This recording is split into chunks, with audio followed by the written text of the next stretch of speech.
Welcome to Mexico Unexplained, where we will explore the magic, the mysteries, and the miracles of Mexico. This series presents information based partly on theory and conjecture. The podcaster's purpose is to suggest some possible explanation, but not necessarily the only ones to the subjects we will examine. Here is your host, Robert Bitto. Welcome, and muy bienvenidos to episode number 392 of Mexico Unexplained, where we examine the magic, the mysteries, and the miracles of Mexico. I'm your host, Robert Bitto. On the fateful night of May 15th, 1992, rising Mexican music star Chalino Sánchez found himself at the Salón Bugambilias in Culiacán, Sinaloa, enveloped by an atmosphere thick with foreboding. Amidst the crowd, a mysterious note appeared in his hand, whispered into existence by an unknown sender. Speculation swirled that it bore a sinister message, a harbinger of doom promising his demise after the song's final note. Yet the truth of this message still remains veiled in shadow.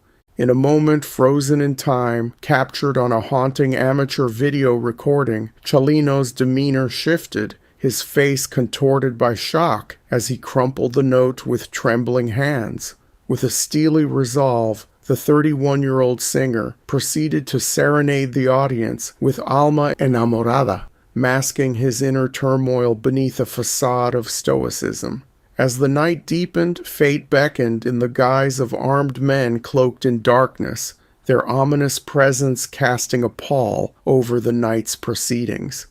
The men drove up alongside Chalino and flashed IDs of Sinaloa state law enforcement. With his friends as witnesses, they coerced the young singer into their black Suburban, their intentions shrouded in secrecy as they whisked him away into the abyss of the unknown. With the fleeting hours of darkness as their cloak, they vanished into the streets of Culiacán, leaving behind a trail of unanswered questions and whispered rumors. With the first light of dawn, the truth emerged from the depths of obscurity, a grim revelation etched in the cold light of day. Two farmers stumbled upon Chalino's lifeless form, discarded like a pawn in a macabre game, his eyes veiled in eternal darkness. Bound by unseen bonds, his wrists bore the marks of a silent struggle, while the crimson stain of betrayal marred his final moments. Shot twice in the back of the head, his voice silenced forever, Chalino's enigmatic demise echoed across the landscape, a haunting lament etched into the annals of Mexican music history. The case remains unsolved. Who killed Chalino Sánchez? What were their motives? First, a little background of the man, often called El Rey del Corrido, or the King of the Corrido, a distinctly Mexican musical genre. Rosalino Sánchez Felix, known by his stage name Chalino, emerged from humble beginnings in the Mexican state of Sinaloa. Born on August 30th, 1960 on a rancho outside Culiacán called Las Flechas, Chalino was the youngest of 7 children. His upbringing was marked by poverty and hardship, instilling in him a resilience that would define his life's journey.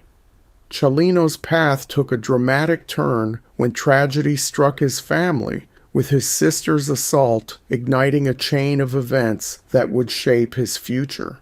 In 1977, fueled by a thirst for vengeance, a teenage Chalino reportedly took justice into his own hands, exacting retribution on the perpetrator, killing him. Following this pivotal moment, Chalino spent 2 weeks hiding in the nearby mountains. He eventually hopped a bus and sought refuge in Tijuana, carrying with him only his gun and a Jesus Malverde medallion for luck. Venturing into the treacherous world of immigrant smuggling, he became a coyote or human smuggler, navigating the dangerous borderlands while facilitating the passage of hopeful migrants into the United States. Eventually, he crossed the border himself, joining the ranks of undocumented workers in pursuit of a better life. Settling in Los Angeles, he found himself immersed in a vibrant but unforgiving urban landscape where survival often depended on resourcefulness and resilience. In the sprawling metropolis of LA, Chalino embraced the hustle, working various odd jobs to make ends meet. Some of these jobs entailed illicit activities, while others exposed him to dubious individuals affiliated with prominent drug cartels in Mexico. In 1984, Chalino was arrested and did time in a Tijuana prison. When he got out, he returned to LA and continued working in his former lines of business. Amidst the daily grind of city life, Chalino's true passion lay in music. Inspired by personal tragedy and the harsh realities of his surroundings, he turned to songwriting as a means of expression. His compositions, known as prohibited corridos, delved into the gritty underworld of drug smugglers, outlaws, and courageous macho characters. These ballads, steeped in folklore and myth, resonated deeply with audiences, capturing the imagination of listeners across the growing Latino community of Southern California.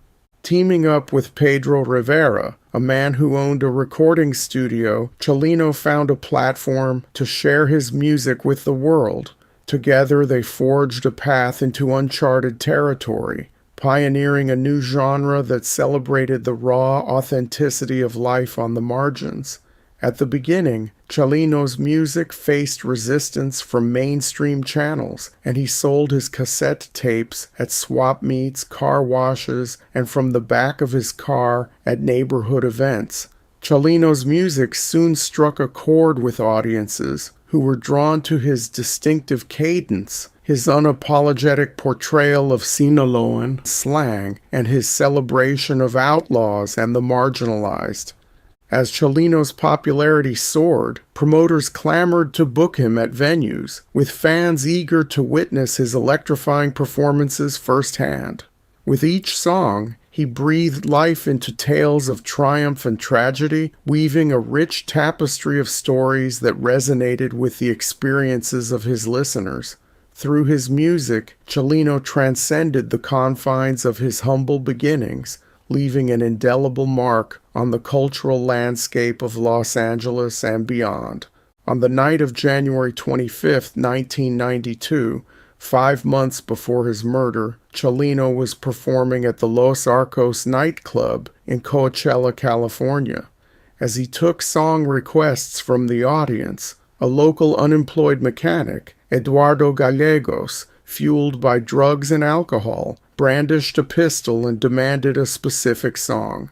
In a tense verbal exchange, Chalino drew his own firearm, initiating a gun battle that sent shockwaves through the crowded venue. Amidst the chaos, Chalino and Gallegos exchanged gunfire, injuring bystanders and killing one innocent concertgoer. Despite sustaining serious injuries, Chalino managed to subdue Gallegos, who was later arrested, convicted, and jailed. The aftermath of the shooting reverberated far beyond the desert city of Coachella, garnering national attention from media outlets and sparking debates about gun violence. Chalino's swift recovery and subsequent exoneration fueled rumors and speculation, adding to his enigmatic persona. Despite the turmoil, Chalino's music continued to resonate with audiences, with his single Nieves de Enero gaining traction on the airwaves. As he prepared for his next performance in Los Angeles, the shooting incident served as a sobering reminder of the dangers lurking in the shadows of fame and success, casting a shadow over his burgeoning career. Chalino made enemies on both sides of the border, starting with the revenge killing of the man who assaulted his sister. He was warned not to return to Sinaloa, but knowing the dangers and not letting that stop him, he booked 3 performances in his home state for May of 1992, which paid him and his band $20,000. The Las Bugambilias Dance Hall, packed to beyond capacity, was the site of his last concert, and as mentioned earlier, he was found dead in a ditch the following morning. It was a tragic end to a promising singing sensation. What were the motives behind Chalino Sanchez's death? Who could have killed him and why? The case remains unsolved, but there are several theories that attempt to explain what happened. The first theory asserts that Chalino was killed by the family of the man he killed for violating his sister 15 years earlier. Chalino was so popular by the time of his gigs of May of 1992 that the murdered man's family was aware of the singer's return and planned the killing well in advance. Another theory involves a love triangle going back to Chalino's early days in L.A. While he was trying to eke out a living on the U.S. side of the border, Chalino was employed as a driver for an up-and-coming drug trafficker named Rigoberto Campos. Campos affected a mafia-inspired style with nice suits and the whole 9 yards. He had a beautiful girlfriend named Elizabeth Brenner. Brenner once accused Chalino of making advances on her, which thoroughly angered Campos. Chalino claimed that the interaction was consensual, and according to this theory, Chalino became a marked man, with Campos sending hitmen to kill the singer when he least expected it on his home turf in Sinaloa. A third theory claims that Chalino wrote a song that angered a member of one of Mexico's drug cartels. In his ballads, Chalino sung about the crazy characters he encountered in his life as a petty criminal. Did one of his songs strike a nerve of the wrong person? Some think so, but other researchers consider this to be the most far-fetched of the theories of the singer's untimely murder. Another theory alleges that the incident at Coachella was not a random event brought on by a drunk and disorderly concert-goer. Some people have tried to tie Eduardo Gallegos to criminal organizations or suspicious individuals, but police investigations have concluded that Gallegos had no connections to the cartels or to anyone who would have wanted Chalino dead. The last theory surrounding the murder of Chalino Sánchez is the one most accepted by researchers. This theory involves the defunct Guadalajara cartel and a petty hitman named René Escobar. Escobar was in the city of Tepic on a job a few days before Chalino's performance in Culiacán. René Escobar was brutally murdered, and rumors began to circulate that Chalino Sánchez carried out the killing. Chalino did not kill René Escobar, but René's brother Valdemar was convinced that the rumors of Chalino being the murderer were true. In this theory, Chalino met his demise at the hands of Valdemar Escobar for a crime he did not even commit. Whatever the motive, the music world lost an up-and-coming superstar on that tragic day in May of 1992. The legacy of Chalino Sánchez lives on, and even 30 years after his death, his songs continue to get millions of downloads and billions of plays. Tragically, this horrible crime remains unsolved. Thank you once again for listening to another episode of Mexico Unexplained. Remember to like and subscribe to us on YouTube and follow us on Twitter and TikTok. Tell your friends by sharing these shows with others. Please go to our website, MexicoUnexplained.com, for references, illustrations, and for free access to transcripts of past shows. Please visit Amazon.com to purchase the books Mexico Unexplained, Mexican Monsters, and Mexican Miracles to get hard copies of the magic, the mysteries, and the miracles of Mexico. We appreciate your kind attention once again. Until next time, thank you and gracias. Thank you for listening to another episode of Mexico Unexplained with host Robert Bitto. For show summary, relevant links and commentary, please check out our website at mexicounexplained.com. Like us on Facebook and be a part of the conversation. Adios and hasta la vista.